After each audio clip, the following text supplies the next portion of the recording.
पिता परमेश्वर, धन्यवाद देते सुंदर समय के लिए, आपके वचन के लिए पिता। धन्यवाद देते कि आप यहाँ पर मौजूद हो पिता। आज हमसे बातें कीजिए आपके वचन से और हमें वो बातें सिखाएं। Holy Spirit, the great Rabbi, teach us this precious truths that our lives may be transformed, changed, and we may walk in the light of your word, and we may be renewed by the transforming of our mind. By the renewing of our mind, we may be transformed. Our lives may be aligned according to your word, Father. Yes, Abba. We glorify your word, we exalt your word, we magnify your word, and let your word be everything to us, Father. Thank you, Master. We love you, praise you, and adore you. In the matchless name of our Lord and Savior Jesus Christ, we pray. Amen. Praise the Lord.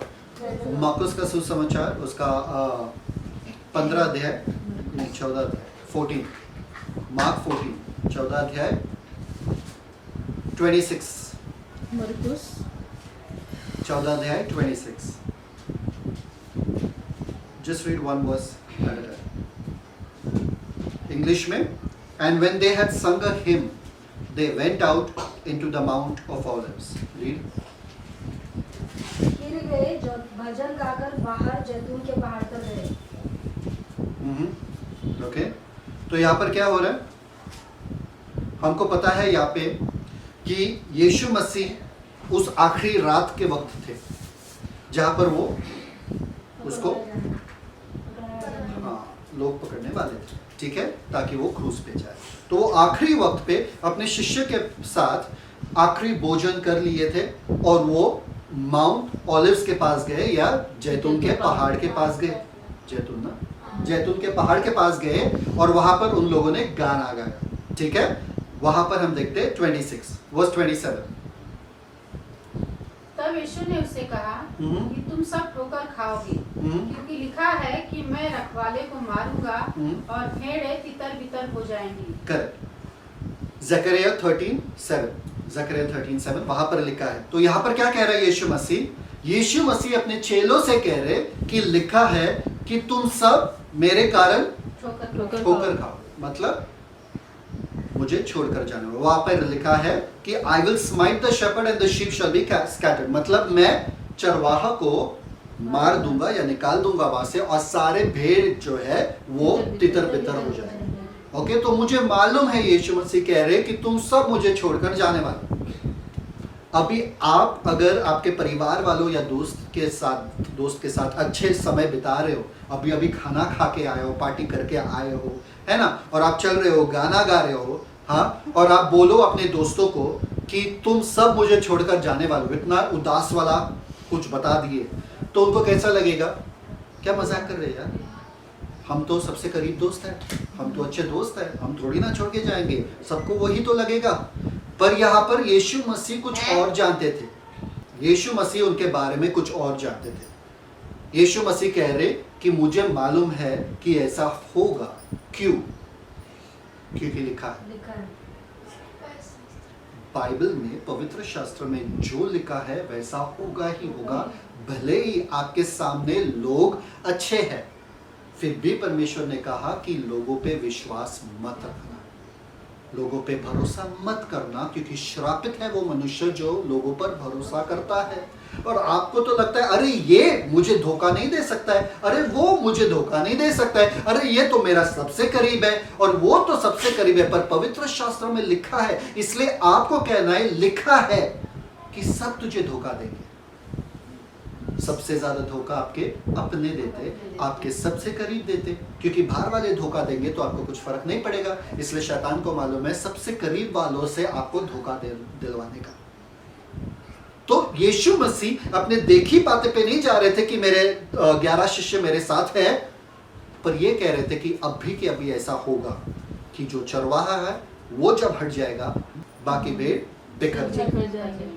तो यीशु मसीह को पवित्र शास्त्र पे ज्यादा भरोसा था, अपने देखी हुई बातों पर नहीं। हालेलुया। समझ में आ रहा है? वैसे ही आपको पवित्र शास्त्र पे वो ईमान रखना पड़ेगा, वो एतबार करना पड़ेगा कि अगर पवित्र शास्त्र में लिखा है, भले मेरे सामने परिस्थिति ऐसा है, मुझे मालूम, फिर आप समझदार बनोगे, फिर आप खड्डे में नहीं गिरोगे, फिर आप समय के पहले ही जानोगे कि क्या होने वाला है, क्योंकि पवित्र शास्त्र में लिखा है पवित्र आत्मा जब आएंगे आपको दिखाएंगे आने वाले बातें, कैसे आपको सत्य में ले जाकर। ये सत्य है वचन, आप ये मत सोचो पवित्र आत्मा मुझे बताओ आगे क्या होगा, पवित्र आत्मा आगे क्या होगा। पवित्र आत्मा आपको वचन के द्वारा आगे क्या होगा बता तो रहे हैं, आप सुन नहीं रहे हो। पर आप इसको नहीं मानते हो ना, आप चाहते हो कि पवित्र आत्मा दर्शन दिखाए, पवित्र आत्मा ये दिखाए वो दिखाए। पवित्र आत्मा आपको सत्यों में ले जाकर आने वाले बातों से चेतावनी देगा कि ये अब होगा, वो अब होगा। आपको पता चलेगा हाँ अगर ये हुआ तो मुझे ऐसा व्यवहार करना है। तो यीशु मसीह शांत है। यीशु मसीह ने कहा पवित्र शास्त्र में लिखा है कि चरवाहा को मारो और सारे भेड़ बिखर जाएंगे। अभी शिष्य शौक हो गए। शिष्य तो बोलेंगे अरे यीशु मसीह 3-3.5 साल से सब छोड़ छाड़ के हम तुम्हारे पीछे आए, हम तुम्हारे पीछे आए, क्या हम तुमको छोड़ेंगे? ऐसा हो सकता है क्या?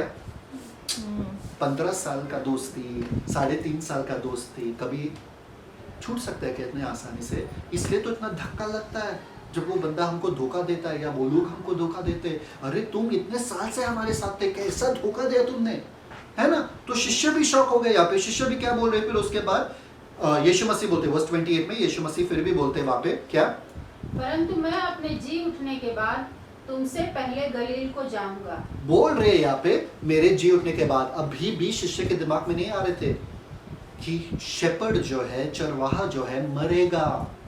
पर यीशु मसीह उनको सांत्वना दे रहा है कि मैं मरूंगा केवल नहीं, मैं जी भी उठूंगा और तुमको गलील में मिलूंगा।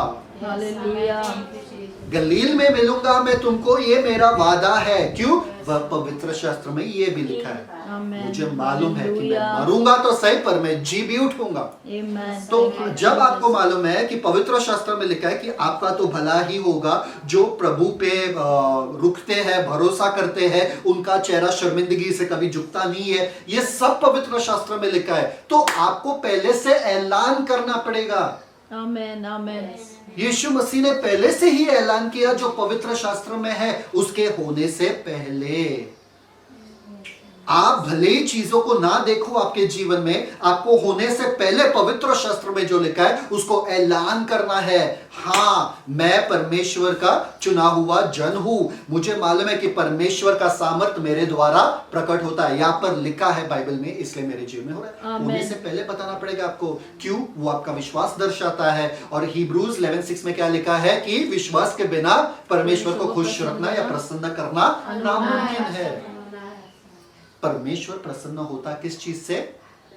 विश्वास से। विश्वास क्या दर्शाता है? उन बातों को कहना जो बात अभी तक हुई भी नहीं है।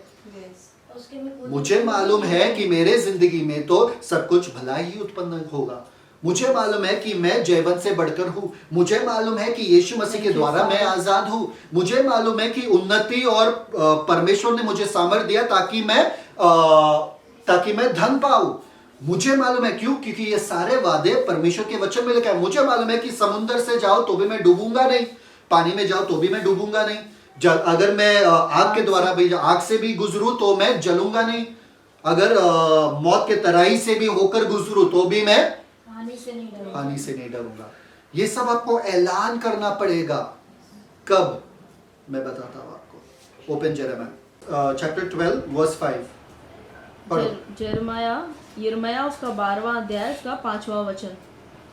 तू जो प्यादों ही के संग दौड़कर थक गया है तो घोड़ों के संग क्यों कर बराबरी कर सकेगा? और यद्यपि तू शांति के इस देश में निडर है, परंतु यरदन के आसपास के घने जंगल में तू क्या करेगा? समझ में आ रहा है कि नहीं यार? कब आपको यह ऐलान करना है? कब आपको परमेश्वर का वचन ऐलान करना है? क्या बोल रहा है परमेश्वर का वचन यहाँ पे? अगर आदमियों के साथ भागकर तुम थक रहे हो तो घोड़ों के साथ कैसे भागोगे? अगर तुम शांति जब है पूरे इलाके में, जब शांति है तभी तुम निडर हो। मतलब तो जब क्या बोलते हैं बाढ़ आएगा, यरदन किनारा जो है वो पूरा पानी से भर जाएगा, तभी तुम क्या करोगे? मतलब जब तुम्हारे जीवन में शांति का समय है, जब तुम साधारण समस्या को नहीं हैंडल करते हो, परमेश्वर के वचन के साथ बड़े बड़े चीजों को कैसे हैंडल करोगे? अगर साधारण आदमियों का साधारण छोटे छोटे प्रॉब्लम में तुम टेंशन में गिरते हो, तुम वचन के पास नहीं भागते हो, जब बड़े बड़े समस्या है तुम वचन के पास कैसे भागोगे? अपना तैयारी करो जब समस्या नहीं है, ताकि जब समस्या आ जाए तुम डट कर खड़े रहो। वचन वही कह रहा है। आप क्या करते हो जब समस्या आता है ना, तब वचन में ढूंढने की कोशिश करते हो परमेश्वर का वचन क्या है, अरे प्रभु प्रभु प्रभु प्रार्थना करते हो। और जब सब अच्छा हो रहा है तभी आप आराम से बैठते हो, ना वचन खोलते हो ना प्रार्थना करते हो। समझ में आ रहा है? तैयारी करो जब सब अच्छा है, ताकि जब वो समस्या का दिन आएगा आप डट कर खड़े रह सकते हैं। आपको पता है सैनिक कब तैयारी करते हैं? जब युद्ध चल रहा है, क्या युद्ध के पहले? युद्ध के पहले। युद्ध के पहले आपकी तैयारी मजबूत होनी चाहिए। जब सब अच्छा चल रहा है तभी वचन मेमोराइज करो, मनन करो, ढूंढो, परमेश्वर के वचन में और गहराई से जाओ और प्रार्थना करो, है ना? और प्रार्थना करना चाहिए जब आप सब कुछ अच्छा चल रहा है। जैसे सब कुछ बुरा होगा या कुछ बुरा आपके साथ होगा, आप तैयार हो। आप अपने हथियार के साथ, आप अपने सब चीजों के साथ तैयार हो। यीशु मसीह यहाँ पर तैयार थे। यीशु मसीह पहले से ऐलान कर रहे थे। यीशु मसीह ने अपने आप को वचन से कब भरा? 30 साल में। 30 साल जब वो अभी तक आए भी नहीं थे, मतलब सबके सामने, तभी वो अपने आप को वचन से भर रहे थे, प्रार्थना कर रहे थे, भर रहे थे, प्रार्थना कर रहे थे, भर रहे थे। और 3 साल में जो उन्होंने पूरा दुनिया को हिला दिया, वो कोई आज तक हिला नहीं पाया, ना उनके पहले ना उनके बाद। जो उन्होंने 3 साल में किया, हम लोग 26 साल 25 साल ऐसे ही जा रहे। क्यों? क्योंकि हम अपने आप को वचन में मजबूत और वचन में प्रार्थना में मजबूत नहीं कर रहे। जब सब अच्छा है तो सब जब अच्छा है आपके जीवन में, तभी इसके लिए जाओ। शैतान क्या कहता है आपको मालूम है क्या? सब तो अच्छा है, क्यों वचन पढ़ने का? सब तो अच्छा है, क्यों प्रार्थना करने का? आपका प्रार्थना जो सब अच्छा है ना, और आपका प्रार्थना जब सब बुरा है, दोनों का अंतर देखो। सब अच्छा है ना तो प्रार्थना क्या करो? परमेश्वर धन्यवाद सब चीज़ों के लिए, थैंक यू, आमीन। और जब बुरा है, सब आपके जीवन में उछल पुछल हो रहा है, क्या बोलोगे? परमेश्वर का आओ तुम, परमेश्वर परमेश्वर प्लीज परमेश्वर। 10 घंटे तक प्रार्थना करोगे, ऐसा नहीं होना चाहिए। 10 घंटे का जीवन आपका सब शांत है तभी भी होना चाहिए। अगर तुम आदमियों के साथ दौड़कर थक रहे हो, जब घोड़ों के साथ दौड़ना पड़ेगा, क्या करोगे तुम? परमेश्वर का वही वचन है। शांत देश में अगर तुम अभी मतलब जस्ट निडर रह रहे हो, शांत से बैठे हो, जब बाढ़ आएगा क्या करोगे? तैयारी अब करना है। यीशु मसीह तैयार थे। यीशु मसीह तैयार थे धोखे के लिए कि मेरे सारे शिष्य मुझे छोड़कर जाने वाले, मैं अकेला। यीशु मसीह ने यूहन्ना का सुसमाचार उसका 12वें अध्याय में कहा कि सब तुम मुझे छोड़कर जाओगे, ये मुझे मालूम है, वरन मैं अकेला नहीं हूं क्योंकि पिता मेरे साथ है। समझ में आ रहा है कि नहीं आ रहा है? वो काफी है ना आपके लिए कि पापा आपके साथ है, पिता आपके साथ है, आपका परमेश्वर आपके साथ है, वो काफी है। जान लो कि आपके जिंदगी के सबसे ज्यादा करीब रहने वाले से सबसे ज्यादा खतरा है। चाहे वो क्रिस्ती हो, चाहे वो क्रिस्ती ना हो, कुछ फर्क नहीं पड़ता है। यूदस जो था, यहूदा जो था, जिसने यीशु को धोखा दिया, वो चिन्ह चमत्कार करने वाला बंदा था। वो तो लोगों को चंगाई देने वाला बंदा था। 3.5 साल तक वो यीशु मसीह के साथ रहे, सब वचन सुना, फिर भी जाके यीशु को धोखा दिया। चाहे वो क्रिस्ती हो, चाहे वो क्रिस्ती ना हो, उससे फर्क नहीं पड़ता। धोखा तो आपको हर तरह से मिल ही सकता है। ये मत सोचो अरे मेरा भाई है वो, अरे यीशु को जानता है, धोखा कैसा दिया उसने? नहीं, कोई भी धोखा दे सकता है। यीशु मसीह तैयार थे। Next verse 29। अभी देखो इन लोगों को शॉक हो गया, यीशु हम छोड़ के जाएंगे तुझे? ऐसा कैसा? हम जाएंगे कहां पर? यही बंदा जिसने बोला तुम्हारे पास अनंत जीवन के बातें हैं, तुम्हें छोड़कर हम कहां पर जाए, वही बंदा देखो क्या बोलता है। Read verse 29। पतरस ने उससे कहा, यदि सब ठोकर खाए तो खाए, पर मैं ठोकर नहीं खाऊंगा। यदि सब ठोकर खाए तो खाए, मैं नहीं खाऊंगा। मतलब मैं दावे के साथ कहता हूं, मैं तुझे छोड़कर नहीं जाऊंगा। वचन के खिलाफ बोल रहा है। यीशु मसीह ने बोला वचन में लिखा है भाई, और ये बंदा बोल रहा है नहीं वचन गलत है, मैं तुझे नहीं छोड़ूंगा। सबसे पहले तो वो लोग सब भागे और ये भी बंदा भाग गया और धोखा दिया यीशु को, मतलब अलग रीति से। समझ में आ रहा है कि नहीं आ रहा है? ये लोग बोलेंगे अरे तुम्हारा बाइबल कुछ भी कह रहा है, मैं तो तुम्हें छोड़े ही नहीं, मैं तुम्हें धोखा दे ही नहीं सकता, मैं ये नहीं, लिखा है साफ साफ, तेरे बातों पे मैं नहीं जाऊंगा।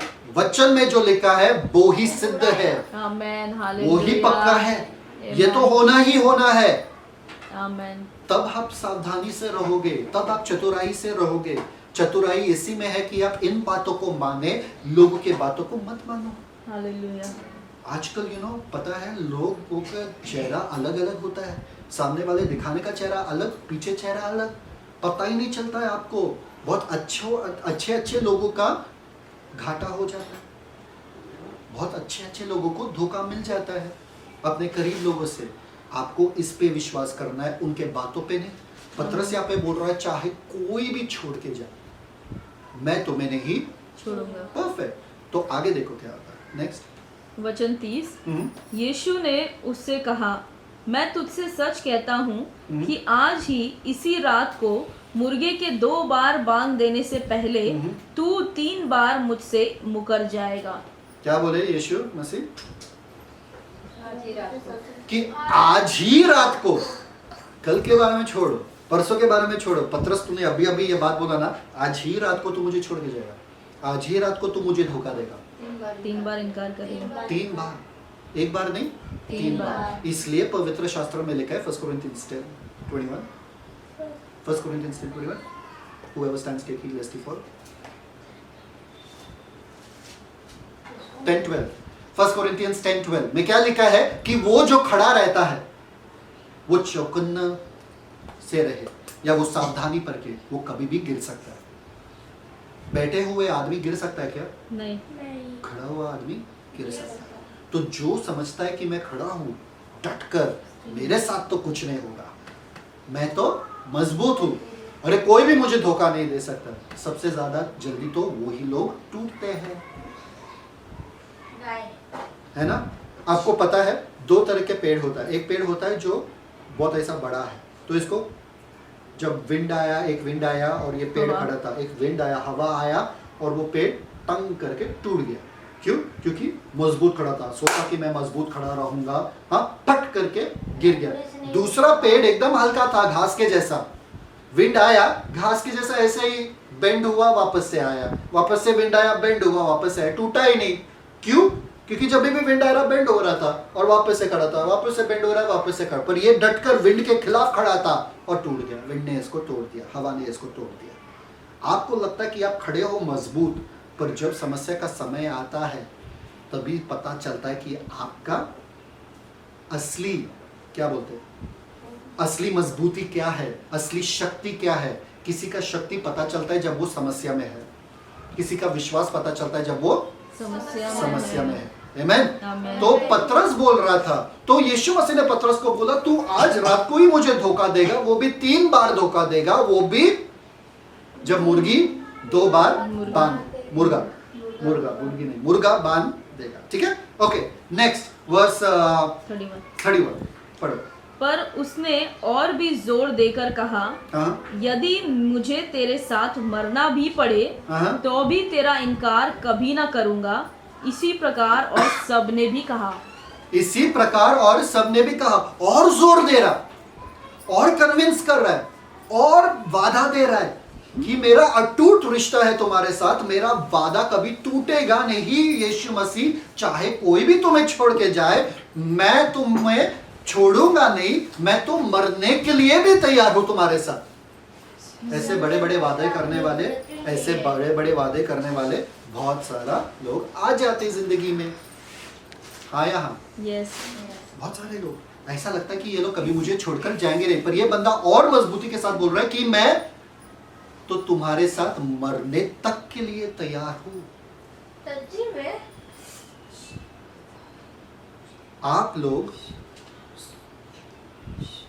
आप लोग सोचो कि अगर कोई आपको बोले कि मैं तुम्हारे साथ मरने तक के लिए तैयार हूं, तो आप क्या करोगे?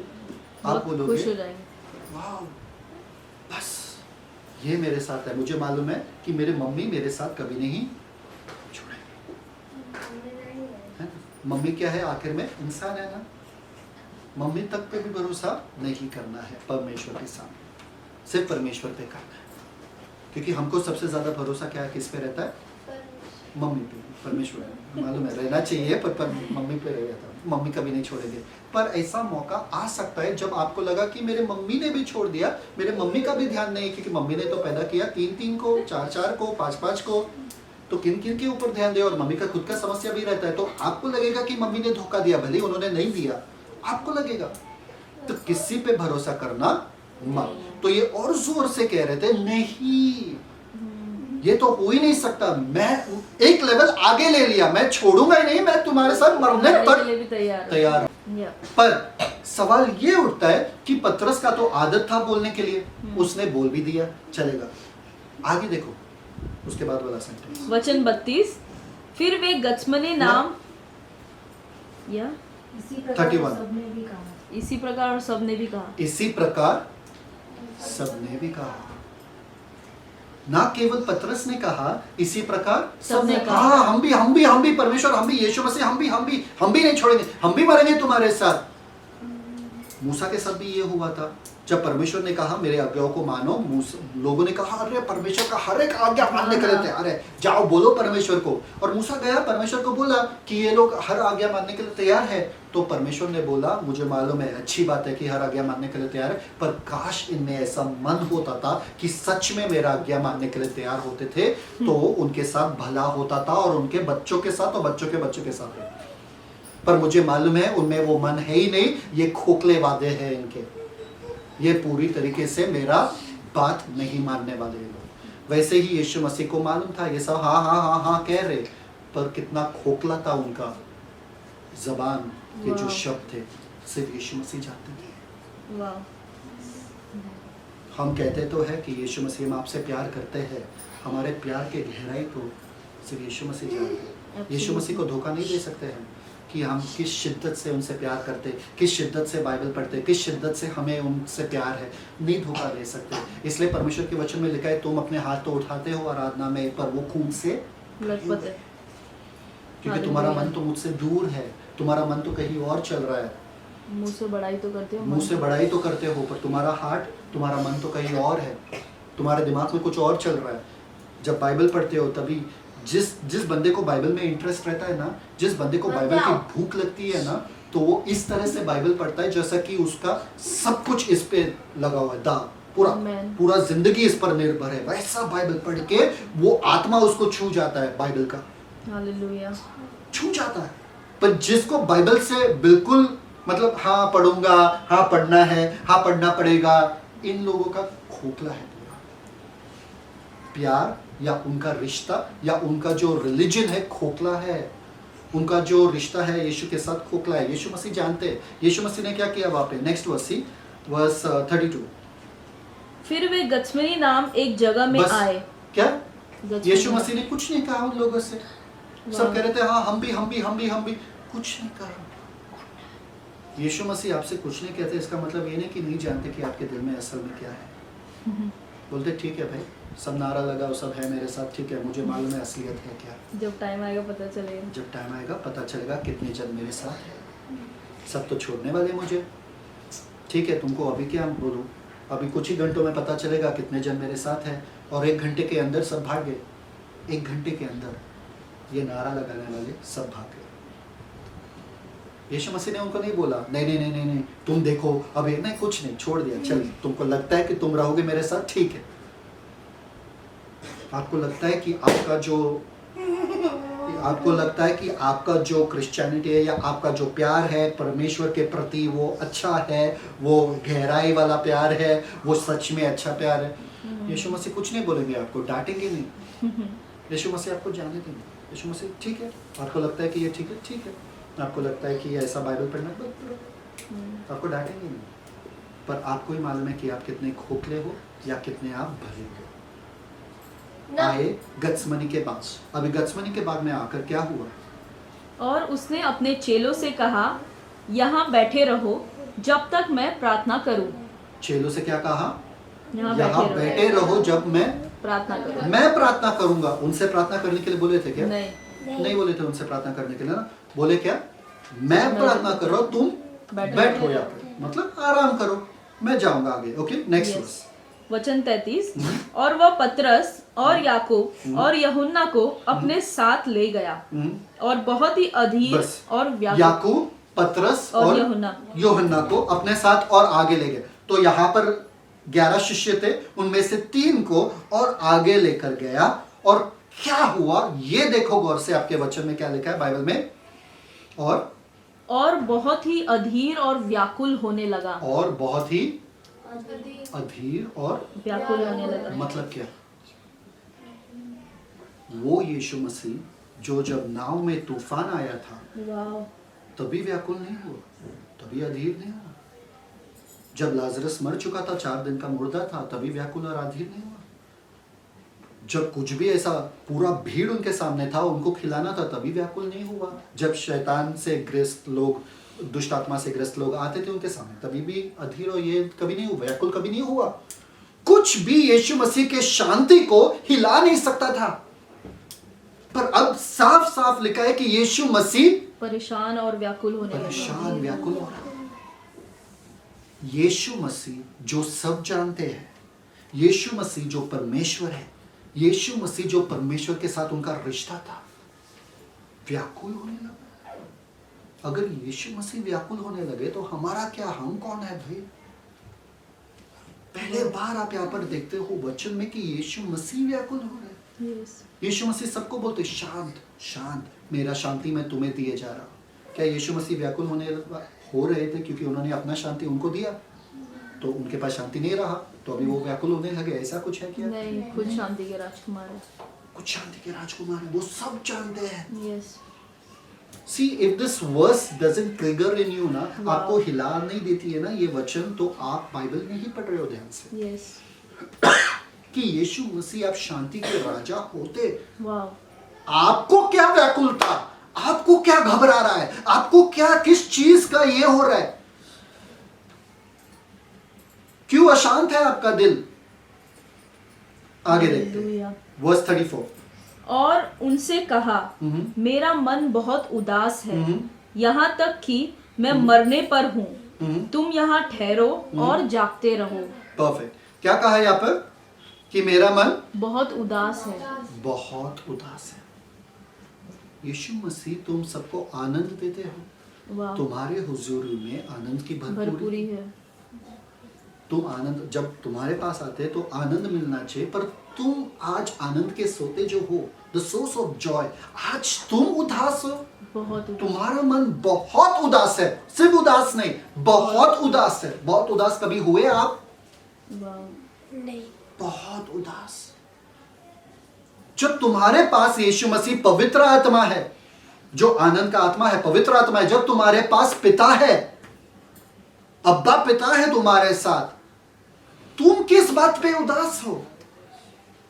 क्या हो रहा है यीशु मसीह आपके दिल में, आपके मन में क्या हो रहा है? ये शिष्य उनके साथ थे पर जानने की कोशिश भी नहीं किया। हमको नहीं फर्क पड़ता कि परमेश्वर के मन में क्या चल रहा है, हमको सिर्फ चाहिए परमेश्वर, मैं और मेरा, मैं और मेरा। परमेश्वर तुम मेरे लिए क्या कर सकते हो? परमेश्वर के मन में क्या चल रहा है किसी को ध्यान भी है क्या? उनके सामने, 3 शिष्य के सामने, और एक ने भी नहीं पूछा। यीशु मसीह बोल भी रहे उनको कि मेरा मन उदास है, मैं व्याकुल हूं, मरने पे हूँ, ऐसा मैं मरने पे हूं, सब। और किसी को फर्क भी नहीं पड़ता है पूछने के लिए, यीशु मसीह क्या हो रहा है तुम्हारे साथ, बताओ तो सही। इतना हम लोग बिजी है हमारे जीवन में कि आपके नेबर जो है, आपका पड़ोसी जो है, उनको मरते देख यीशु मसीह का दिल दुखता है, पर आपको फर्क नहीं पड़ता कि यीशु मसीह के दिल को क्या उदास कर रहा है। यहां पर देखो, कहते हैं कि मेरा मन, बहुत सारे वचन हैं जो इसके साथ साथ आ जाते हैं, पर मैं सारे वचन में नहीं जाऊंगा, मैं स्टेप ये खत्म कर दूंगा। मेरा मन बहुत ही उदास है और क्या करें? यहाँ तक कि मैं मरने पर हूँ। हाँ, तुम यहाँ ठहरो और जागते रहो। बस एक शिष्य ने कुछ नहीं बोला, मैं मरने पे हूँ। अगर तुम सच में यीशु से प्यार करते हो, अगर यीशु मसीह कह रहे कि मैं मरने पे हूँ, तुम पूछोगे नहीं? तुम पूछोगे नहीं यीशु मसीह क्या होने वाला है, कौन मारेगा तुमको, क्यों मरोगे? वो अपने दुनिया में सुकून से थे, उनको लगा ही नहीं कि यीशु मर सकते हैं, क्योंकि उनको लगा यीशु मसीह तो राजा है, उनको तो राज्य करना है, हम तो उसके चेले हैं, हम भी राज करेंगे यीशु के साथ। यीशु कैसे मर सकते हैं? अभी तक यीशु ने कुछ हंगामा किया ही नहीं। मानने के लिए तैयार ही नहीं। अपने दुनिया में इतने वो लोग मगन थे, अपने दिमाग के सोच ख्यालों में इतने वो लोग उलझ गए थे कि यीशु मसीह सामने बैठ के उनको कह रहे थे कि मैं मरने पे हूं, और उनको फर्क भी नहीं पड़ रहा था। कौन से दुनिया में आप उलझ गए हो? कौन से अपने गृहस्थी में, संसार में आप एकदम मतलब घुल मिल गए हो कि आपको फर्क ही नहीं पड़ता है ये बातों पे, वचन के बातों पे और प्रार्थना के बातों पे। आपको आपका मन ही जलता नहीं है अंदर से। आज वचन नहीं पढ़ा, कभी आपका मन जला? आज प्रार्थना नहीं किया, कभी आपका मन जला? नहीं, फर्क ही नहीं पड़ता है। अरे 1000 काम है, ये कौन करेगा? अगर मैं प्रार्थना में बैठूं, ये कौन करेगा? इसमें ही आपका टाइम जाता है। इनको फर्क ही नहीं पड़ता यीशु मरने वाले। यीशु मसीह सामने खड़े होके, अरे हम रहते थे तो हम बोलते थे अरे यीशु मसीह कौन मारने वाला है, आपको क्या होने वाला है, यीशु मसीह ऐसा हो नहीं सकता, यीशु मसीह क्या करे, बोलो यीशु मसीह क्या होने वाला बताओ। इनको फर्क ही नहीं पड़ता। तो पता चलता है कि इनका प्यार कितना गहरा था। ये लोग सिर्फ नाम और शोहरत के लिए यीशु के साथ चल रहे थे, आगे कुछ उनको फर्क ही नहीं पड़ा। क्योंकि जब असली समय आया था उनके साथ खड़े होने के लिए, एक ही बंदा खड़ा था, यूहन्ना। इसलिए उनको सबसे खूबसूरत प्रकाशन उनको ही दिया।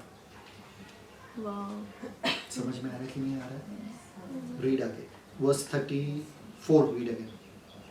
और उनसे कहा, मेरा मन बहुत उदास है, यहाँ तक कि मैं मरने पर हूँ। तुम यहाँ ठहरो और जागते रहो। तुम यहाँ ठहरो और जागते रहो। अभी 11 डिसाइपल्स बैठे थे, उनको क्या बोला? बैठो यहाँ पे, प्रार्थना मत करो, बैठो। 3 को आगे लिया, वहां पे कितने बचे? वहां पे 8। 3 को आगे लिया। 3 को क्या बोले? यहाँ पर बैठो, जागते रहो। यहाँ पे ठहरो और जागते रहो। ठहरो और जागते रहो। प्रार्थना करने के लिए तो नहीं बोले, जागते रहो। ठीक है, ओके। अभी आगे वर्स 35। और वो थोड़ा आगे बढ़ा। और वो थोड़ा सब लोग बोलो, थोड़ा। थोड़ा। आप जब रात में हो किसी के साथ और वो थोड़ा आगे जाता है, आप उनको देख सकते हो? देख सकते हो ना? हाँ। आपसे थोड़ा ही आगे गए, देख सकते हो। क्या लिखा है वहां पे उसके बाद? थोड़ा ही आगे बढ़ा और भूमि पर गिरकर, बस यीशु मसीह गिर गए भूमि पे। यीशु मसीह गिर गए भूमि पे। गिर गए। थोड़ा ही आगे जाके यीशु मसीह गिरे भूमि पे, फिर भी इन लोगों को फर्क नहीं पड़ा। देखा कि यीशु मसीह आगे जाके गिरे। यीशु मसीह कभी जिंदगी में गिरे क्या हमारे सामने? यीशु मसीह तो मजबूत है। यीशु मसीह को कभी बीमार होते हुए नहीं देखा हमने। यीशु मसीह आपके नजरों के सामने गिरे, कोई उठाने के लिए भी गया नहीं आगे। समझ में आ रहा है कि नहीं आ रहा है? असली चीज, असली मुद्दा ये है। पतरस, यूहन्ना और याकूब, झट से आपके नींद आ गया क्या? 1 सेकंड तो आगे गया ना यीशु मसीह, 1 ही सेकंड में ना, तब से झट से नींद आ गया आप लोगों को? नहीं। देखे ना आप गिरे, फिर भी आप लोगों को फर्क नहीं पड़ा। आप बोले चलो इधर ही बैठते। यीशु मसीह गिरे। कोई गिरता है आपके सामने? कभी कोई गिरा? या तो आप हंसोगे या तो आप उनको उठाओगे, है ना? है ना? बहुत सारे जन हंसे, जैसे कि वो लोग नहीं गिरते। जब वो लोग गिरते तो उनको शर्म आ जाती है, उनको पता चलता है ना? पर उठाने वाले बहुत कम है। कोई उठाया नहीं यीशु मसीह को। गिरे और क्या किए? और भूमि पर गिरकर प्रार्थना करने इतना कमजोर और इतना भारी उनका मन था कि उनके बदन ने गिव अप कर दिया। उनका शरीर जो था वो पूरा जैसे कि लूज हो गया, और वो उस भारीपन में वही के वही गिरे। वो आगे जाना चाहते थे प्रार्थना करने के लिए और थोड़ा दूर, पर वो जाते जाते ही गिर गया। इतना उनका मन भारी था, इतना उनका मन भारी था। और वो गिर के, यहां पर लिखा ही फेल ऑन द ग्राउंड। वो जमीन पे गिरे। उसी जमीन के मिट्टी से आदमी को बनाने वाला यीशु मसीह थे। उसी जमीन के मिट्टी से आदमी को बनाया, उनमें जान फूका यीशु मसीह ने। और उसी जमीन पे यीशु मसीह गिरे। किसके लिए? उसी आदमी के लिए। ब्यूटीफुल। उसी आत्मा। Thank you Jesus. और क्या किया? प्रार्थना किया। गिर कर क्या किया? प्रार्थना किया। तुरंत प्रार्थना किया। यीशु मसीह को प्रार्थना करने की जरूरत थी क्या? यीशु मसीह खुद परमेश्वर है। यीशु मसीह को प्रार्थना करने की जरूरत थी? प्रार्थना किया। क्या प्रार्थना किया? वापस पढ़ो। कि यदि हो सके, यदि तो हो सके, यदि हो सके, नहीं, यदि यदि यदि क्या बोल रहे? आपने परमेश्वर यीशु मसीह के मुंह से कभी ऐसे शब्द सुने? अपने जिंदगी में यीशु मसीह यदि नहीं यूज करते। यीशु मसीह जब चाहते ना कुछ ऐलान करते, ऐसा हो, ऐसा होता है। पहले बार यीशु मसीह रिक्वेस्ट कर रहे, यदि हो सके। ऑसम यार, ब्यूटीफुल। यीशु मसीह कभी विनती नहीं करते। यीशु मसीह कभी किसी से रिक्वेस्ट करने की जरूरत नहीं है। जो वो चाहते वो बोलते, जा मछली के मुंह से तुमको सिक्का मिलेगा, उससे तेरा भी टैक्स भर दे, मेरा भी टैक्स भर दे। यीशु मसीह जो चाहते वो ऐलान करते, वो हो जाता। लाजरस बाहर निकला, लाजरस बाहर आया। मांगते क्या कभी? पहले बार यीशु मसीह रिक्वेस्ट कर, यदि हो सके तो। वाह। इस हद तक उनका मन भारी था। और किसके वजह से पहले बार यीशु मसीह को रिक्वेस्ट करना पड़ा? आपके लिए, वाह, hallelujah. Can you believe that? Thank you Jesus. सोच के देखो कि यीशु मसीह को मांगने की क्या जरूरत है? वो तो खुद परमेश्वर है। पूरे दुनिया को उन्होंने कहकर बनाया। सूरज हो गया, रोशनी हो गई, है ना, धरती हो, सब हो गया। आमेन। कहकर उस परमेश्वर को हमारे वजह से मांगना पड़ा। यदि हो सके तो क्या? Read that. यदि हो सके तो यह घड़ी मुझ पर से टल जाए। यह घड़ी मुझ पर से टल जाए। कौन सा घड़ी? आने वाला घड़ी, जिससे उनको क्रूस के ऊपर डाला जाए। किससे मांग रहे थे? पिता से। कि पिता, ये घड़ी मुझसे अगर हो सके तो ये घड़ी मुझसे निकल जाए। ठीक है, but see the next verse 36। और कहा, हे अब्बा, हे पिता। बस। वाओ। और कहा, थैंक यू जीसस। एक बात मैं कह रहा हूँ आप लोगों से, ये पहले बार आप सुनते हो यीशु मसीह के मुंह से अब्बा। अब्बा का मतलब मैं बताता हूँ आपको। यहूदी लोगों के संस्कृति में या बैकग्राउंड में क्या होता है, जब बच्चे ना खेलते हैं गार्डन में, छोटा बच्चा गिर जाता है, सबसे पहले मम्मी का नाम नहीं आता है उनके मुंह पे, अब्बा ऐसे बुलाते वो लोग, वाह। अब्बा। जब वो लोग प्यार से किसी को, आप कैसे प्यार से जब मम्मी को कुछ करवाना है बच्चों से तो कैसे बुलाती है? सोना, प्रिंसेस, लड्डू, पेड़ा, ऐसा बुलाते हैं ना। जब प्यार वाले शब्द, बच्चों का प्यार वाला शब्द पापा के लिए रहता है अब्बा। वाह। यीशु मसीह प्यार से परमेश्वर को पुकार रहे और कह रहे अब्बा। ब्यूटीफुल। मतलब यीशु मसीह का मन इस हद तक भारी हुआ, इस हद तक वो पूरे इसमें थे कि उन्होंने प्यार से पुकारा, परमेश्वर को कहा अब्बा। और वो पुकार सुन के पिता का दिल कैसा हुआ रहेगा कि मेरा बेटा पहले बार मुझे अब्बा कह रहा है, मेरा बेटा अब्बा कह रहा, प्यार से मुझे बुला रहे हैं, प्यार से मुझे पुकार रहे, और ये एक ही बार मुझसे कुछ मांग रहे हैं और ये भी चीज मैं उनके लिए नहीं कर सकता। उन्होंने नहीं बोला पिता, उन्होंने बोला अब्बा, पिता, अब्बा। और जब वो शब्द परमेश्वर के कानों तक पहुंचा, परमेश्वर ने क्या सोचा रहेगा कि मेरा जो ये आज्ञाकारी बेटा है, जब भी मेरा हर बात मानता है, उफ तक नहीं करता है, आज पहले बार उसने मुझसे कुछ मांगा और मैं दे नहीं पाया। देखो यीशु मसीह किस हद तक भारी था उनका मन कि यहाँ पर कहता है कि सब चीज तो तुम्हारे लिए मुमकिन है ना पिता। देखो पढ़ो।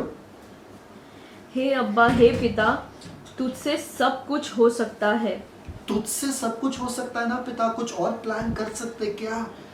अभी जो मैं इस घड़ी तक आया हूं, जो मैं इस मुकाम तक आया हूं, मुझे डर लग रहा है पापा, मुझे डर लग रहा है, मुझे लग रहा है कि मुझसे शायद से क्या होगा, मुझे मालूम नहीं है।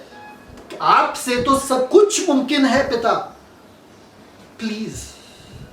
और पापा सोच रहे, वहां पे पिता सोच रहे कि ये मेरा बच्चा जिसने मुझसे कुछ नहीं मांगा, चुपचाप मेरे आज्ञाओं का पालन करते गया, सब कुछ जो मैं बोलता गया, बताते गया, चुपचाप करते गया, मेरा इतना आज्ञाकारी बेटा और बच्चा आज पहले बार मांग रहा है। देखिए आपके 2 बच्चे हैं, और अगर ये बच्चा बहुत ही नटखट है, बहुत ही परेशान करता है, ये बच्चा अच्छे मार्क्स लाता है, ये बच्चा कुछ मांगता है और ये बच्चा कुछ मांगता है, और आपको एक ही को देना है। किसको दोगे आप? अच्छे वाले बच्चों को दोगे कि दूसरा वाला? अच्छे वाले। अच्छे वाले को। पापा के सामने, अब्बा के सामने, पिता के सामने 2 बच्चे थे, एक हम जो सोए थे वहां पे गार्डन में, हमको कुछ फर्क भी नहीं पड़ रहा है कि अंदर क्या चल रहा है, पापा के विरुद्ध हर दिन जीते थे, और एक यीशु मसीह जो आज्ञाकारी बच्चा, जो पापा का हर बात मानता था, और यीशु मसीह ने पापा से मांगा और पापा ने कहा बेटे नहीं। पहले बार यीशु मसीह को पापा ने नहीं कहा ये तो मुमकिन नहीं है। क्या वजह थी? हम थे वजह। हम थे वजह कि पहले बार यीशु मसीह को कुछ मांगना पड़ा।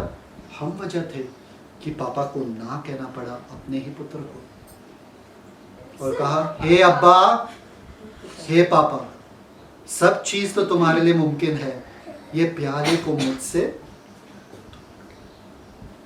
और उसी क्षण में उन्होंने कहा, यीशु मसीह का प्यार देखो, नहीं मैं देह में आ रहा हूं, मुझे आत्मा से चलना है, नहीं मैं देह में आ रहा हूं, नहीं नहीं नहीं नहीं, मैं जिस मकसद से आया हूं वो है ये लोग जो बाहर सोए, जिनको फर्क भी नहीं पड़ रहा कि मैं यहां पर गिर रहा हूं, कि मैं यहां पर मरने वाला हूं, इन लोगों के लिए मुझे मरना ही होगा।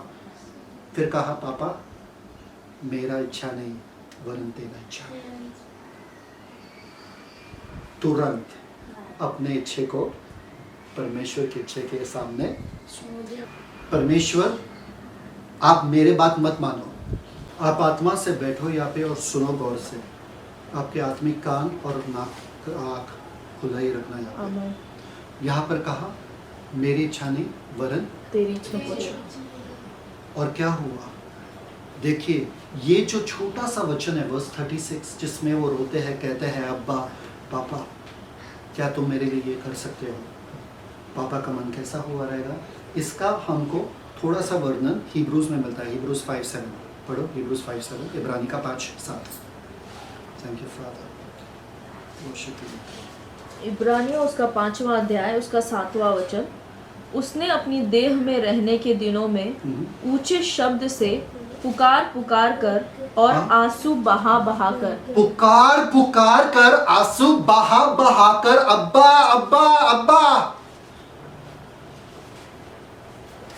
ये जो वर्स 36 है ना, इसके गहराई को हम कभी समझ नहीं पाएंगे जितना भी हम कोशिश करें कि क्या शिद्दत से, क्या हैवीनेस से, क्या भारीपन से यीशु मसीह ने पुकार पुकार कर, इसलिए हिब्रूज 5:7 में लिखा है कि पुकार पुकार कर, रो रो कर।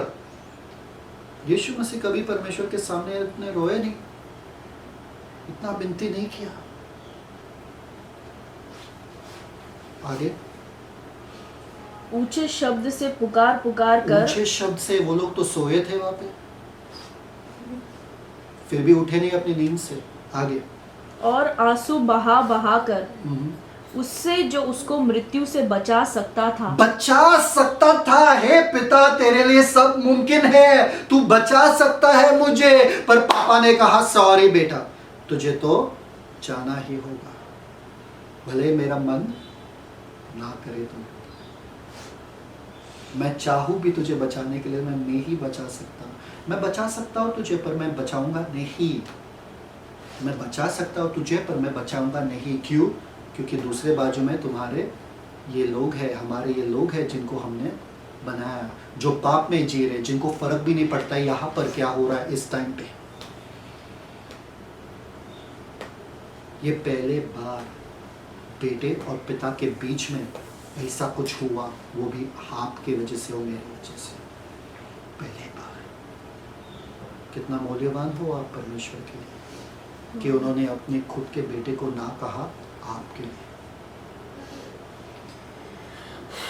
हालेलुया। आगे। प्रार्थनाएं और विनती की और भक्ति के कारण उसकी सुनी गई। प्रार्थना और विनती विनती की। की। प्रार्थना और विनती। यीशु मसीह को विनती करना पड़ा कभी जिंदगी में? किस चीज के लिए विनती करें, किस चीज के लिए मांगे? और सुनी गई। और आगे देखो। और पुत्र होने पर भी उसने दुख उठा उठा कर आज्ञा माननी सीखी। दुख उठा उठा कर किसके लिए? आपके लिए और मेरे लिए। अभी इतना सब कुछ वो वहां पर उस मौके पे हो रहा था।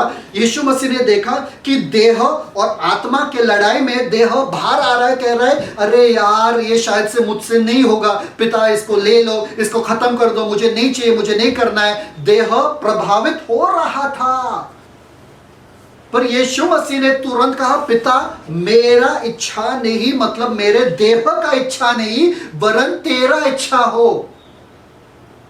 जो मेरा देह मांग रहा है अभी वो नहीं पिता, मैं उसको तुम्हारे हवाले सौंपता हूं, तेरा इच्छा पूरा हो मेरे जिंदगी में। क्योंकि यीशु मसीह के बारे में लिखा है, यीशु मसीह ने खुद कहा कि मैं तो आया हूं पिता का इच्छा करने के लिए, और जब तक मैं पूरा ना करूं तो मेरा यही है मकसद कि मैं पिता का इच्छा पूरा करूं। देखो आगे क्या होता है वहां पे।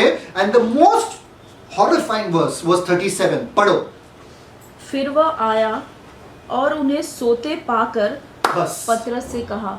फिर वो आया और उन्हें सोते पाकर।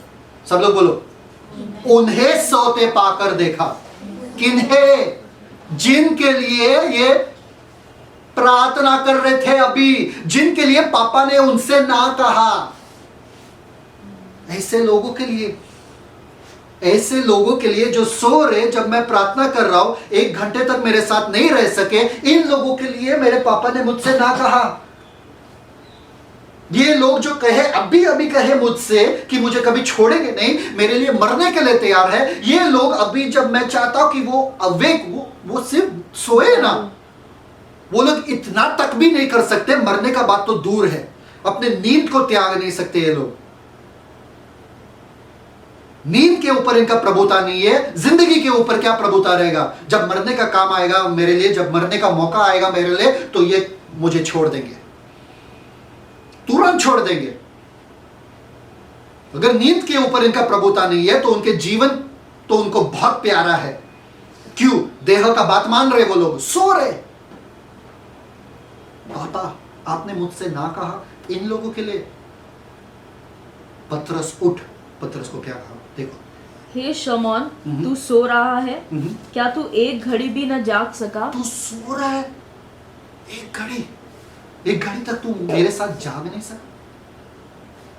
तू सो रहा है और तेरे लिए मैं यहां पर प्रार्थना कर रहा हूं गिर गिर के, और तुमको फर्क नहीं पड़ता है? तुमको कुछ फर्क नहीं पड़ता है? अंदर क्या हो रहा है, अंदर किस हद तक मैं गया था मेरे पापा के साथ, और तुम यहाँ पर सो रहे आलसी हो यहाँ पे। फिर देन सी वर्स 38, जागते और प्रार्थना करते रहो कि तुम परीक्षा में न पड़ो। आत्मा तो तैयार है पर शरीर दुर्बल है। आत्मा तैयार है, शरीर दुर्बल है। ये हम बोलते हैं पर इसका मतलब हमको नहीं मालूम। ये पतरस को डायरेक्टली नहीं कह रहे थे, ये अपने खुद के लिए भी कह रहे थे, क्योंकि अभी अभी उनका शरीर जो है प्रभुता करने का कोशिश कर रहा था, अभी 1 सेकंड पहले। और उन्होंने कैसा जय पाया? प्रार्थना करके। बोले कि मेरा आत्मा तो तैयार है इस चीज के लिए, तो मैं आया हूं, पर मेरा शरीर इतना प्रभुता कर रहा है। अगर मेरा शरीर प्रभुता कर सकता है तो तुम्हारा क्या होगा? Amazing. ये मेरे बारे में कह रहा हूं क्योंकि मेरा खुद का शरीर प्रभुता कर रहा था अभी, मेरा खुद का शरीर, इसलिए मुझे जाग कर प्रार्थना करना पड़ा कि मेरा जो शरीर का इच्छा है मैं हवाले कर देता हूं परमेश्वर को। आपका शरीर कहता है सो जाओ, बाइबल मत पढ़ो। आपका शरीर कहता है सो जाओ, प्रार्थना मत करो। आपका शरीर कहता है खाओ, उपास मत करो। आपका शरीर कहता है अरे थके हो, थोड़ा आराम करो, बाइबल फिर भी बाद में पढ़ सकते हैं। परमेश्वर के इच्छे को मत करो, एक झूठ बोलो चलेगा, किसी के बारे में बात करो चलेगा। आपका शरीर का बहुत सारे इच्छा है जो आत्मा के विरुद्ध है। आपका आत्मा जानता है कि यह सही है कि मुझे बाइबल में बैठना है, यह सही है कि मुझे प्रार्थना करना है, पर आपका शरीर बोलता है अरे 10,000 चीजें करने के लिए वो कौन करेगा। और फिर आप समझौता करते हो स्पिरिचुअल लाइफ के साथ। यीशु मसीह ने कहा ध्यान से, सिर्फ एक वक्त ऐसा यीशु मसीह की जिंदगी में जो शरीर प्रभुता करने के लिए बाहर आया था, सिर्फ एक ही वक्त था, और वो एक वक्त के ऊपर भी परमेश्वर ने, यीशु मसीह ने प्रभुता कैसा किया, प्रार्थना के द्वारा। शरीर आपका हमेशा आएगा। पतरस को कह रहे थे क्या, तुम जागते रहो, प्रार्थना करो, क्योंकि मेरा शरीर अगर प्रभुता करने का कोशिश कर रहा था, तुम्हारा हश्र क्या होगा।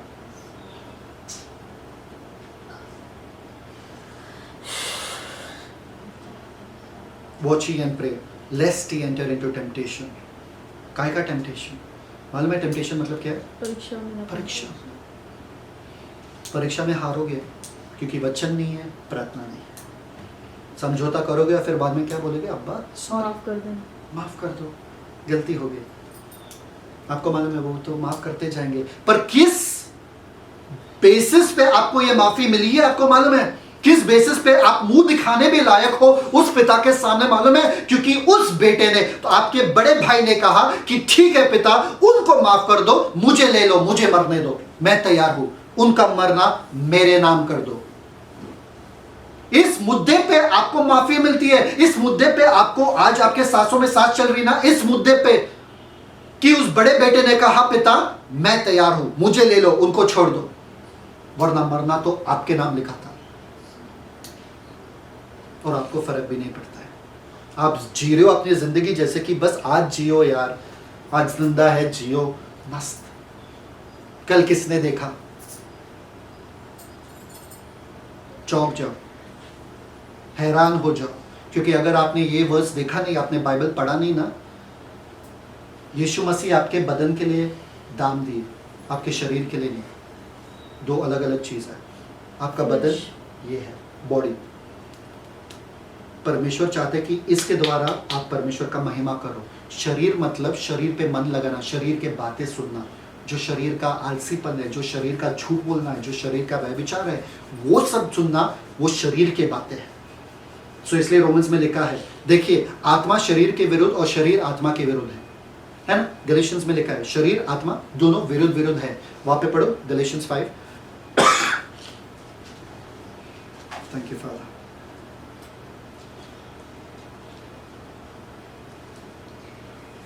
गलातियों 5 उसका 17 वचन, क्योंकि शरीर आत्मा के विरोध में और आत्मा शरीर के विरोध में लालसा करती है, और ये एक दूसरे के विरोधी है, इसलिए कि जो तुम करना चाहते हो वह न कर पाओ। जो तुम करना चाहते हो आत्मा से वो कर नहीं पाते हो। आप कितने घंटे तक प्रार्थना कर सकते हो? 5, 10, आधे घंटे तक?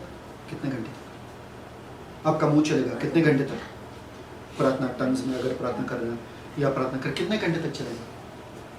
पर किसी से गॉसिप करना, पंचायत करना, गांव में बातें करना, लोगों से बातें करना, पार्टी जब चल रहा है बातें करना, कब तक आपका मुंह चलता है? चलता ही रहता है, चलता ही रहता है।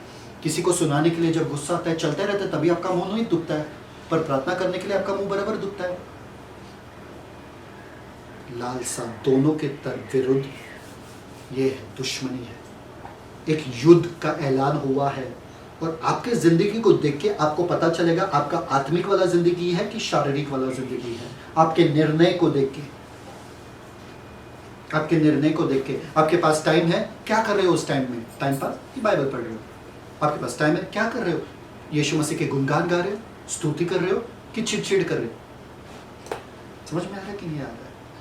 हर दिन भी ना, हर सेकंड भी ना, अगर हम स्तुति करते जाए ना परमेश्वर का, तो भी कम है। हर दिन भी थैंक यू कहे ना यीशु मसीह को, इस एक वचन के लिए थैंक यू यीशु मसीह की आपने देह को, अगर यीशु मसीह हम जैसे रहते थे ना कि देह को आगे आने दिया जैसे हम हर वक्त करते हैं, तो हम आज जिंदा नहीं रहते थे, आज हमको उद्धार नहीं मिलता था। यीशु मसीह जब बैठे रहते और सोचते रहते कि ये लोग बार बार देह को आने क्यों दे रहे, देह की क्यों आने दे रहे बाहर, देह के अनुसार क्यों चल रही ये लोग। अगर यीशु मसीह चलते थे देह के अनुसार, वो हमारे लिए मरते नहीं थे, डायरेक्ट स्वर्ग उठा लिए जाते थे, खत्म, मुद्दा ही खत्म, अनंत काल के लिए आप नरक में। आपके देह में चलने के वजह से कितने लोग नरक में जा रहे हैं आपको पता है कि नहीं पता है? आपको तो अंदाजा भी नहीं हो रहा है। यीशु मसीह के साथ सिर्फ 3 जन वहां पर थे, एक पतरस, एक याकूब और एक यूहन्ना। हम दिख नहीं रहे थे वहां पे, फिर भी यीशु मसीह ने कहा कि अगर मैं आज देह में गिरूंगा, भले 3 लोग मेरे साथ है, पूरा दुनिया को मुझे बचाना है। आज आप जो निर्णय लेते हो देह में या आत्मा में चलने के लिए, पूरा दुनिया आप पे निर्भर है। जो आत्मा के चलाए चलते आज दुनिया को चला रहे, आज दुनिया को यीशु मसीह के पास ला रहे। जो देह में चल रहे आज तक अटक के बैठे हम यहां पे। आपको भले ही दिख रहा है, अरे मैं आत्मा में क्यों चलूं, सिर्फ 2 जन के लिए, 3 जन के लिए, 4 जन के लिए आत्मा में क्यों चलूं, थोड़ा सा देह में रहूं ना। यीशु मसीह ने ऐसा नहीं सोचा। आपके हर निर्णय यीशु मसीह देखते, हर निर्णय परमेश्वर देखते। ये देह का निर्णय है, आत्मा का, देह का आत्मा का। और जो अपने घर के अंदर आत्मा निर्णय लेता रहता है, परमेश्वर उनको बड़ा कर देता है बाहर और पूरे दुनिया के सामने उनको लाता है।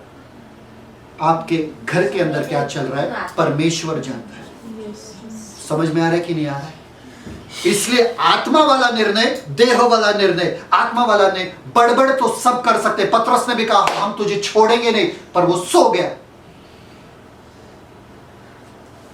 बड़बड़ सब कर सकते, जब असली मुद्दा आता है आत्मा वाले जो चलते हैं उन्हीं का होता है। देखो नेक्स्ट वर्स 39। और वह फिर चला गया और वही बात कहकर प्रार्थना की। फिर चला गया, यीशु मसीह फिर चले गए ये बात कहकर कि देह और आत्मा, और फिर चले गए और वही बातों से प्रार्थना, कौन से बातें? अब्बा पिता तेरे लिए सब मुमकिन है। ये पतरस सोया है, इसके लिए मुझे मरना पड़ेगा? मुझसे होगा क्या? ये प्याला मुझसे दूर कर, क्या हो सकता है? वरन वापस से उन्होंने जय पाया और कहा मेरा इच्छा नहीं, मतलब मेरा देह या शरीर का इच्छा नहीं, वरन तेरा इच्छा पूरी हो। वापस से यीशु मसीह, एक मुद्दा होता है कि यीशु मसीह पहले बार मांगे, ये मुद्दा हुआ कि यीशु मसीह ने दूसरा बार भी वो ही मांगा। मतलब कितना बड़ा युद्ध चल रहा था उनका देह और उनके आत्मा के बीच में। आप शरीर को इतना अधीन होते हो ना, उनको इतना चस्का आपने लगवा दिया ना कि हाँ तूने पूछा खाना तो मैं खाना दूंगा, तुमने पूछा सोना तो मैं सोना दूंगा। इतना चस्का लगा दिया कि देह को मालूम है कि ये मेरी बंदी है, मेरा सुनेगी ही सुनेगी या मेरा सुनेगा ही सुनेगा। देह आत्मा का युद्ध ही नहीं है। आत्मा ने बोला प्रार्थना कर, देह बोला सो जाओ, खत्म, बंदा सो ही जाता है। कुछ युद्ध नहीं है, आसानी से हो जाता है। यहां पर यीशु मसीह फिर से देखा कि मेरा देह वापस से आ रहा है, पतरस सोया है, उनको थोड़ा ये हो रहा था, वापस से वही मुद्दा प्रार्थना किया, वापस से बोला मेरी इच्छा नहीं वरन तेरी इच्छा हो जाए। यीशु मसीह 2 बार वही प्रार्थना किए। ये बहुत बड़ा मुद्दा है। अभी अगर आप थके हो तो घर जाके ये वापस से पढ़ना या वीडियो वापस से देखना, ये सिर्फ आपके लिए और मेरे लिए। Read the next verse. और फिर आकर उन्हें सोते पाया, क्योंकि उनकी आंखें नींद से भरी थी और नहीं जानते थे कि उसे क्या उत्तर दें। हाँ, आपको मालूम है ये मुद्दा किसने कहा? आपको मालूम है ये मुद्दा किसने कहा? किसने कहा? उनकी आंखें नींद से भरी होती है। किसने किसने लिखा है? मरकुस को किसने बोला? पतरस ने। पतरस। बहाने आपके 1000 होंगे क्यों आपको नींद आ रहा है, बहाने 1000 होंगे क्यों आपको खाना है, अरे यार सुबह से भूख लगी है, अरे मेरा बॉडी एकदम वीक हो रहा है इसलिए मैं खाऊंगा, फास्टिंग नहीं करूंगा, हाँ कल रात को बहुत देर से सोया है इसलिए आज सुबह भी सो जाऊंगा। बहाने आपके 1000 होंगे। बहाना पतरस ने भी यहाँ पर कहा कि हमारे तो आंखें एकदम नींद से भरी। ऑब्वियसली ना, पूरे दिन भर घूम रहे थे यीशु मसीह के साथ, इतना बड़ा खाना खाया, पास ओवर फीस्ट खाया, परफेक्ट, पूरा दिन भर वो यीशु मसीह के साथ घूम रहे थे, तो उनके आंखें, बहाने आपके पास 1000 होंगे प्रार्थना ना करने का, बहाने 1000 हो आपके, बहाने आपके पास ही रखना। ये सिर्फ बताता है मुझे कि आप देह में चल रहे हो और कुछ नहीं। अगर आपको आत्मा के कार्य करना है, आपके पास बहाने नहीं होंगे, आपके पास कार्य होंगे, रिजल्ट्स होंगे, परिणाम होगा कि आप प्रार्थना करते हो। आप कभी नहीं बोलो प्रार्थना करना है, बाइबल पढ़ना है, नहीं बाइबल पढ़ना है क्या, खोलो बाइबल पढ़ो तुरंत, प्रार्थना करना है, नहीं करो प्रार्थना तुरंत, आंखें बंद करो बैठो प्रार्थना में तुरंत। यहां पर लिखा है कि हमारे तो आंखें, पतरस ने बोला मार्कुस को, लिखो वहां पे, क्योंकि लोगों को सोचेंगे कि हम लोग सुस्ती लोग हैं, लिखो वहां पे हमारे आंखें बहुत भारी थी। तो मार्कुस ने लिखा वहां पे हमारे आंखें बहुत, उनकी आंखें भारी थी और उनको पता नहीं था क्या जवाब दे।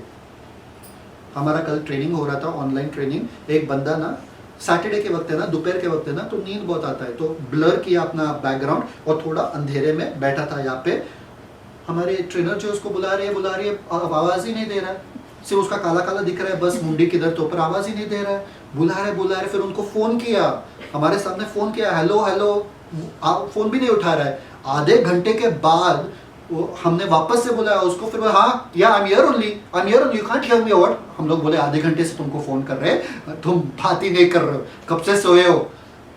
बंदा आराम से सोया था, हमारा ट्रेनिंग चल रहा है, कैमरा के साथ ट्रेनिंग चल रहा है कि वो दिख रहा है हमको, बंदा आराम से अंधेरे में सो रहा है। बंदा बोला नहीं मैं तो नहीं सोया था, मेरा आवाज नहीं सुने दे, आधे घंटे से तुम आवाज नहीं आ रहा तुम्हारा। ऐसे ही हम लोग हैं, ऐसे ही हम लोग हैं। इतना हमारे पास बहाना है सोने का, इतना हमारे पास ये है ना कि यहाँ पर अभी देखो, यहाँ पर क्या लिखा है, उनको पता ही नहीं था क्या आंसर करने का।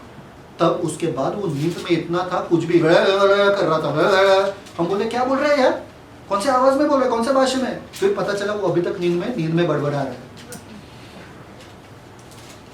एक बार मैं सोया था, इतने गहरे नींद में सोया था, मेरी बहन, हम लोग होटल में थे ना, तो मेरी बहन, मैं भी सोया था, मेरी बहन मेरे बाजू में सोए थे, और बेल बजा, और बेल बजने के बाद मैं इतना गहरे नींद में था ना, वापस से बेल बजा, तो मेरी बहन उठी और दरवाज़ा खोलने के लिए गई।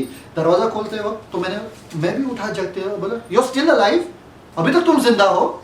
मेरी बहन बोली क्या मतलब, जिंदा हो मतलब हम लोग वो नींद में रहते कि हमको पता ही नहीं चलता क्या बोलने का है ना। कभी आपके साथ हुआ है ऐसा? होता है, हर किसी के साथ होता है। इनको पता नहीं था अभी जवाब क्या दे यीशु मसीह को कि क्यों हम नींद में है। आपका कोई भी जवाब यीशु मसीह के सामने चलेगा नहीं, निरुत्तर होंगे उस दिन परमेश्वर के सामने हर मनुष्य निरुत्तर। बहाना हमको दे सकते हो आप, उनको दो बहाना, उनको मालूम है क्या चल रहा है, कितना फ्री टाइम आपके पास था और कितना बिजी आप थे। कितने जन यहाँ पर बिजी थे कभी, और उनके बच्चों ने बुलाया और उन्होंने सब छोड़ छाड़ के बच्चों के पास गए। कितने जन हैं यहाँ पे जिनके बच्चे गए? कभी हुआ है कभी आपके साथ? या किसी और ने बुलाया, मम्मी ने बुलाया, आप कुछ बिजी थे, कुछ करने में, पढ़ाई में बिजी थे, और मम्मी ने बोला जाके कुछ पानी लो, ये लो, वो लो, और आप गए उठ के तुरंत किया। टाइम निकालना है ना, तो बिजी है ना, तभी भी टाइम निकाल सकते हैं। पर अगर बहाना हमारा चल रहा है तो टाइम क्यों निकालें? आगे पढ़ो, नेक्स्ट। फिर तीसरी बार आकर उनसे कहा, अब सोते रहो और विश्राम करो, बस घड़ी आ पहुंची, देखो मनुष्य का पुत्र पापियों के हाथ पकड़वाया जाता है। तीसरी बार गया, और तीसरी बार के बारे में लिखा नहीं है यहाँ पे कि उन्होंने वही प्रार्थना किया, उन्होंने जय पा लिया अपने देह के ऊपर। दूसरी बार तक यीशु मसीह लड़ाई कर रहा था, तीसरे बार उसने जय पाया, इसलिए तीसरे बार उन्होंने पतरस से नहीं कहा कि तू क्यों सो रहा है। तीसरे बार उसने पतरस से क्या कहा? सोते रहो। सो जाओ, अभी मुझे ये खटक नहीं रहा है, मुझे फर्क नहीं पड़ रहा है, मुझे गुस्सा नहीं आ रहा है, क्योंकि मैंने देह के ऊपर प्रभुता पा लिया है। अब तुम सो जाओ या तुम कुछ भी करो, तुम मुझे छोड़ के जाओ तो भी मैं तुझसे प्यार करूंगा, मैं तुझसे तेरे लिए मरने के लिए तैयार हूं। अभी मुझे फर्क नहीं पड़ रहा, सो जाओ, अपना आराम लो, चलेगा। तीसरे बार जाके यीशु मसीह ने प्रार्थना में जय पाकर ही वापस आया। और देखो 42 वर्स क्या कहता है? राइज अप, उठो चले, देखो मेरा पकड़वाने वाला निकट आ पहुंचा है। और वर्स 43 वह यह कह ही रहा था कि यहूदा जो 12 में से था। एक मिनट, यही कह ही रहा था। समझ में आ रहा है कि नहीं आ रहा है? अगर यीशु मसीह जय नहीं पाता था तो यीशु मसीह ने यह भी कहा कि मैं स्वर्गदूतों को बुलाकर तुमको अभी के अभी खत्म कर सकता हूं। यीशु मसीह ने कहा सारे सैनिकों को खत्म एक झटके में।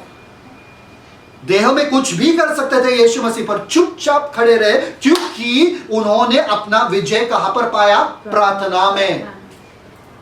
आपको अपना युद्ध प्रार्थना में पाना है, अपना विजय प्रार्थना में पाना है। बाहर लड़ाई मत करो। आप बाहर लड़ाई कर रहे हो मतलब आप प्रार्थना में कमजोर हो। प्रार्थना में बलवंत बन जाओ, आपको बाहर लड़ाई करना नहीं पड़ेगा, आपका बस खामोशी भी चीजें कर जाएगी। Amen, thank you Jesus, thank you Jesus. आपका खामोशी भी चीजें कर जाएगी, आप बस प्रार्थना में निरंतर बने रहो। Thank you father. और आप बाहर जाओगे और आपके सारे काम हो जाएंगे। समझ में आ रहा है कि नहीं आ रहा है? आप अलग युद्ध लड़ रहे हो, आप बाहर जाके लड़ रहे हो क्योंकि आप देह में चल रहे हो। अगर आप आत्मा में चल रहे हो, आपका बस यहां पर ध्यान होना चाहिए, वो सब संभल जाएगा, सब संभल जाएगा। समझ में आ रहा है कि नहीं आ रहा है? तुरंत जैसे वो बोल रहे थे, क्यों? उन्होंने जय पाया, उन्होंने जय पाया जैसे यीशु मसीह ने जय पाया। अगर यहूदा इस्करियत इसके पहले आता था तो वो देह में ही रहता था दूसरे बार तक, पर तीसरे बार के प्रार्थना के बाद ही, टाइमिंग देखो, यहूदा इस्करियत आता है उसको पकड़ने आने के लिए। समझ में आया? वहां पर देखो आगे। वह यह कह ही रहा था कि यहूदा जो 12 में से था अपने साथ महायाजकों और शास्त्रियों और पुरनियों की ओर से एक बड़ी भीड़ तलवारें और लाठियां लिए हुए तुरंत आ पहुंची। एक बंदे को पकड़ने के लिए क्या बड़ी भीड़? बड़ी भीड़ मतलब तकरीबन बहुत सारे लोग वो गार्डन में आए। वहां पे बड़ी भीड़ लेकर आया, तलवार के साथ, लाठी के साथ और मशालों के साथ। वो लोग उस अंधेरे गार्डन में आए, साथ में सोल्जर, सैनिक वगैरह, यीशु को पकड़ने के लिए। किसको? यीशु को। यीशु हैरान हुए क्या? आप क्यों चौंक जाते हो जिंदगी के उतार चढ़ाव को देख के? जो भी हो रहा है क्यों चौंकते हो? क्योंकि आपका प्रार्थना का जीवन वैसा नहीं है, आपका भरोसा परमेश्वर पे नहीं है, इसलिए आपको शौक होता है, ऐसा कैसा हो सकता है मेरा, ये क्यों हुआ, ये कैसा हुआ। यीशु मसीह शौक नहीं थे, यीशु मसीह शांत थे। मालूम है कि सब अगर कुछ भी आने दो, अभी मैं मजबूत हूँ, हालेलुया। कुछ भी आने दो। हम शौक हो जाते क्योंकि हम प्रार्थना में नहीं बैठते, हम वचन नहीं पढ़ते, तो हम शौक हो जाते। अगर कुछ हमारे जिंदगी में हो जाए, आफत आ जाए, ये आ जाए, वो जाए, हम शौक हो जाते। यीशु मसीह वापस से अपना शांति पा लिया। पहला उनका मन भारी था, प्रार्थना में गए, शांति पा लिया, बोले अभी कुछ भी हो चलेगा। तो यहूदी इस्करियत आया उनके पास जो 12 में से था। That is the very shocking verse over there. ये बंदा मेरा बंदा है, मुझे धोखा दे रहा है, सैनिकों के साथ आ रहा है। आगे, और उसके पकड़ने वाले ने उन्हें यह पता दिया था कि जिसको मैं चूमूं वही है, उसे पकड़कर यत्न से ले जाना। आगे, और वह आया और तुरंत उसके पास जाकर कहा, हे रब्बी, और उसको बहुत चूमा। हे रब्बी और उसको बहुत चूमा। जूडस इस्करियत आया यीशु मसीह के पास और बोला हे रब्बी और उसको चूमा। यीशु मसीह ने कहा एक चुंबन के साथ आप मुझे क्यों धोखा दे रहे हो? See the next verse. It's not in this. Next verse, read next verse. तब उन्होंने उस पर हाथ डालकर उसे पकड़ लिया। हाँ, आगे। उनमें से जो पास खड़े थे एक ने तलवार खींचकर महायाजक के दास पर चलाई और उसका कान उड़ा दिया। आगे। यीशु ने उनसे कहा, हाँ। क्या तुम डाकू जानकर मेरे पकड़ने के लिए तलवारें और लाठियां लेकर निकले हो? हाँ। मैं तो हर दिन मंदिर में तुम्हारे साथ रहकर उपदेश दिया करता था और तब तुमने मुझे न पकड़ा, परंतु यह इसलिए हुआ है कि पवित्र शास्त्र की बातें पूरी हो। इस पर सब चेले उसे छोड़कर भाग गए। इस पर से सब चेले उसे छोड़कर भाग गए। यीशु मसीह शौक हुए वहां पे। यीशु मसीह कहे ये तो होना ही था कि तुम लोग आने वाले थे, क्योंकि पवित्र शास्त्र में लिखा है। पवित्र आत्मा आपको आने वाली बातें कैसे बताते हैं मालूम है क्या? पवित्र शास्त्र के द्वारा। तो आप शौक नहीं होंगे। हालेलुया। आप शौक नहीं होंगे। आप शौक क्यों हो? क्या आपको अचंभव क्यों होता कि ये मेरे साथ कैसा हो सकता है? क्योंकि आप पवित्र शास्त्र में बैठे ही नहीं हो।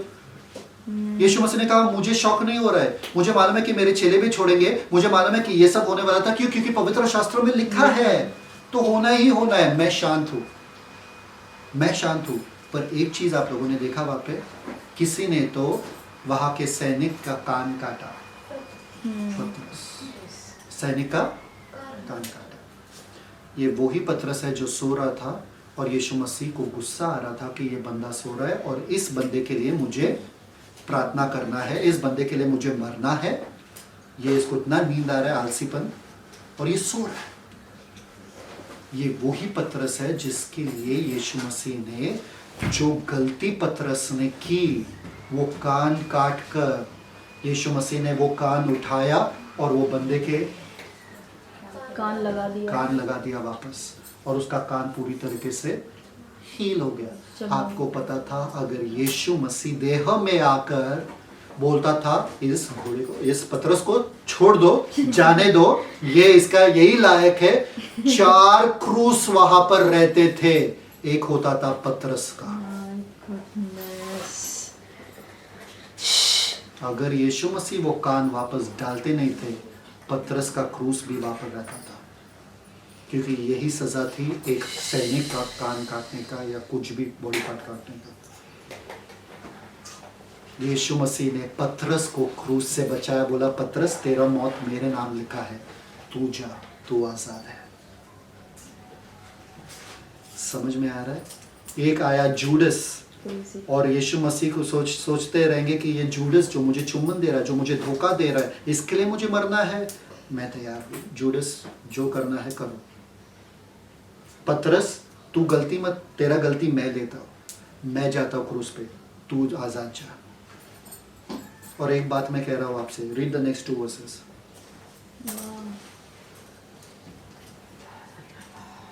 इस पर सब चेले उसे छोड़कर भाग गए, परंतु और एक जवान पढ़ो, अपनी नंगी देह पर चादर ओढ़े हुए उसके पीछे हो लिया, और लोगों ने उसे पकड़ा और वह चादर छोड़कर नंगा भाग गया। कौन था वो? ये किताब लिखने वाला मरकुस। ये किताब लिखने वाला कौन? मरकुस। आप बोलते रहेंगे मरकुस कैसा? क्योंकि पास ओवर फीस्ट, जिसके घर में वो लोग अभी खा के आए थे, वो मरकुस का घर था। क्योंकि उसके पापा को देख के, जार के साथ उसका पापा था, मरकुस का पापा था। यीशु मसीह ने कहा टाउन में जाओ, नगर में जाओ, एक बंदा अपने सिर पे जार लेके, पानी का गड़ा लेके चलता होगा, उसके पीछे जाओ, उसको पूछो घर का है, जो तैयार किया वो मरकुस का पापा था। तो मरकुस बंदा था वहां पे, जो जिसका वो घर था। अभी आप सोचते रहेंगे ये नंगा क्यों आया यहाँ पे, चादर ओढ़े हुए नंगा क्यों आया यहाँ पे, वो भी रात के समय में। सब भागे, सब छोड़ के भागे, पर ये बंदा वापस आया अपना जान जोखिम करके। क्यों? यीशु मसीह ने खाना खाया कहां पर? मरकुस के घर पे, है ना? मरकुस के घर पे खाना खाया। तब भी उन्होंने यहूदा इस्करियत को बोला तुझे जो करना है कर, और यहूदा इस्करियत को बाहर भेजा। तभी यहूदा इस्करियोत गया महायाजकों के पास या याजकों के पास गया यीशु को पकड़वाने के लिए। पर यीशु मसीह वो घर छोड़ के निकल गए थे गेत्सेमनी बाग में।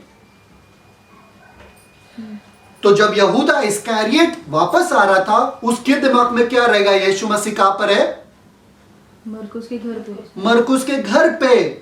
जब पूरे सैनिक वैनिक लेके मरकुस के घर पे वो लोग आए, मरकुस को पता चला यीशु मसीह को पकड़वाने के लिए ये यहूदा इस्करियोत आया है यहाँ पे, चलो जल्दी जाके यीशु को बताए।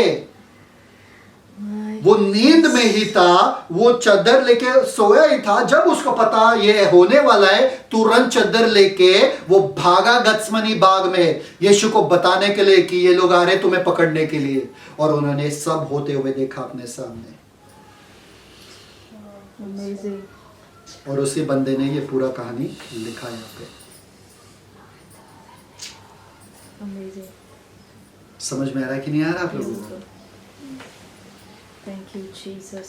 ये है हमारे प्रभु का प्यार हमारे लिए, कि यीशु मसीह जानते थे कि हम कितना उनका है, हमारा प्यार क्या है, वो सब कुछ जानते थे। और फिर भी हमसे प्यार किया, फिर भी हमें छोड़ा नहीं, फिर भी हमारे लिए अपना जान दिया।